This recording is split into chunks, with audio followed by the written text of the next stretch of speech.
So this is where, we pick up with LeBron. This is LeBron losing to the Celtics 2 out of 3 years, and in the tunnel takes off his jersey. And You knew it was over? I think everyone thought something was going on. That's a little frustrating when you been playing basketball all day, you can't win the game, and you playing good, but your team sorry, you leave it. Oh, I quit. I just had enough. That takes us to the decision. I love the fact that LeBron pretty much changed the landscape of basketball from a standpoint of a player finally being empowered to do what he wants to do. So often we know it's a business. So when teams cut us, trade us, waive us, don't play us, fuck us somehow, we got to deal with it. It's the business. Mm-hmm. But when players start taking control of their narrative and doing what is best for them and their brand and their family, they're the bad guy, they're the villain. I think the only place he made a mistake was drawing that long ass sitting down and just, I'm gone, or just, to me, he could have tightened it up. It should have been a spectacle. It could have just been more of like, hey, I've decided to, make this new move to Miami. Yeah, I mean, I agree with you on that too, but for what he's done for so many players, I just love the fact that he did it his way. And I'm not mad at it. I can I'm see not even myself, mad at it, right? If I was in Bron's shoes and everybody was was like that, I could imagine you being What? robe out, chest hair I would out. have showed up Rolls Royce security. Oh, it's like, man, chill out, man. You know what I'm saying? I've been doing the little thing, walking down the aisle, all that, and just chill out. 30 chains on, man, listen. I know all y'all want to know what I'm doing. I'd have did that times 10. Yeah. But like I said, I'm not mad. I just think to me it could have just it rubbed some people the wrong way. But I think the moment overall was amazing for athletes. And But that let me know something about LeBron. He don't give a fuck what nobody think, bro. That's why I love him. I ain't mad at him. He don't give a fuck. I'm gonna do it my way. Right. I know I can go out there and hoop and bust everybody's ass. And hey, y'all can love it or leave it.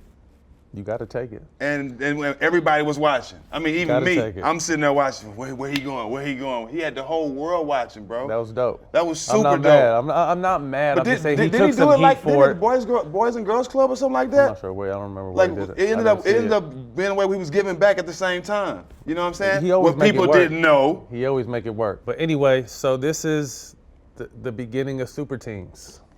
This is a swing in the historical build through the draft and hopefully get some good trades to build your team. This is superstars leaving their respective teams and building a team.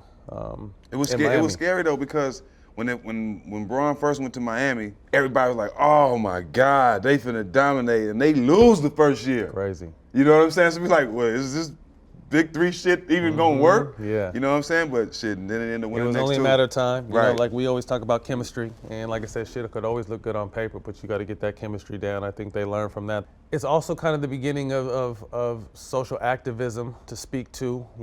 Coming up in the years ahead of that, that's when I think LeBron and the whole Miami Heat team had the Trayvon Martin hoodies on.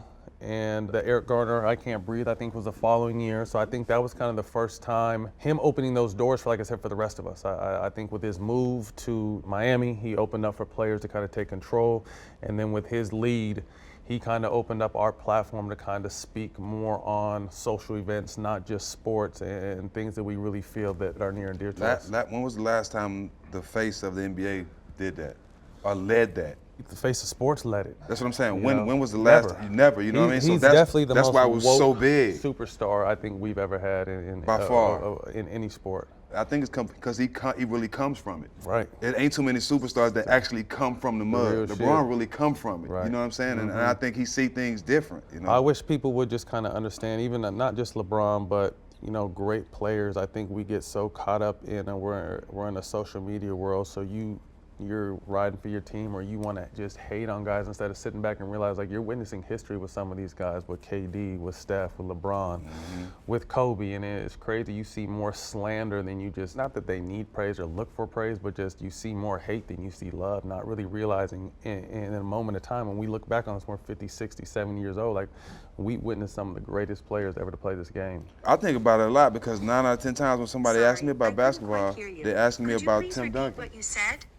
I said 9 out of 10 times. Them boys always she was asking me what I said. Okay. 9 out of 10 times when people ask me about basketball, they ask me about Tim Duncan's series. I'll tell you about it later. But Tim Duncan is, people ask me about Tim Duncan, I'm like, this is the best power forward of all time. In my mind, might not be to everybody, but to be able to play with him and him to embrace me, to see him almost get a quadruple double all the way through the playoffs into the finals, like that stuff was special, man. And even to come in to to play against J Kidd at that time in the finals, like, wow, like he was unbelievable, bro. Right. I think we get a different perspective, obviously, because we're out there doing it. Yeah, but you know what I mean, and we see the greatness and understand how hard it is to do what they're doing. But I think from the outside looking in, we just live in a day and time where it's almost weak to show love or to show respect or to praise someone. It's just a lot easier. People think to just hate on people. Oh, it's so much easier to hate than show love. And that's the gift and the curse from social media. You know, it's a lot of players such as ourselves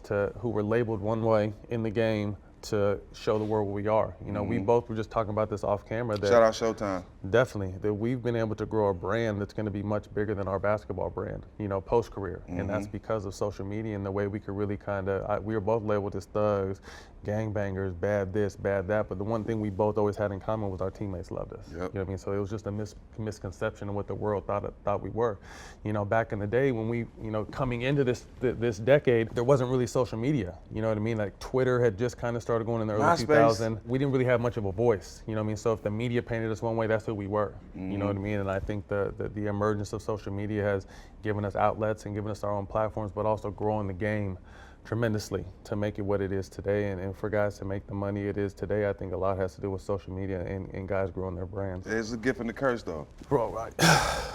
It's definitely a gift and a curse. Them DMs be trouble, Oh huh? my goodness, it's a gift and a curse. Problem, you know, it was a high school kid, his name is Dior on Instagram, and he was talking about how some of these blogs be making certain players look good and blowing them up, and then when they step up to him, like they really ain't that good. He said he don't even want to be on. He don't want to be a part of that. Right. You know what I'm saying? He want to stay real. And a lot of kids these days, like in the NBA, they get caught up in the social media world. The shit that ain't real. What? They feel like they something they not. You know what I'm saying? Because they really don't even have to earn a spot no more. I've heard this from NBA players, like young guys don't even show up early no more. A lot of this stuff has changed. Really? And it's because of social media. Yeah, got them feeling themselves. Oh my goodness, super confident. Cold game. Get 1 million followers is over. Touch back on two, it was a big thing, like I said, kind of piggybacking off this social media platform. When LeBron, Wade, CP, and Melo spoke up at the ESPYs, you know, just kind of speaking on all the violence and the killings and the senseless acts that we continue to watch day by day, and I think that was huge. Like I said,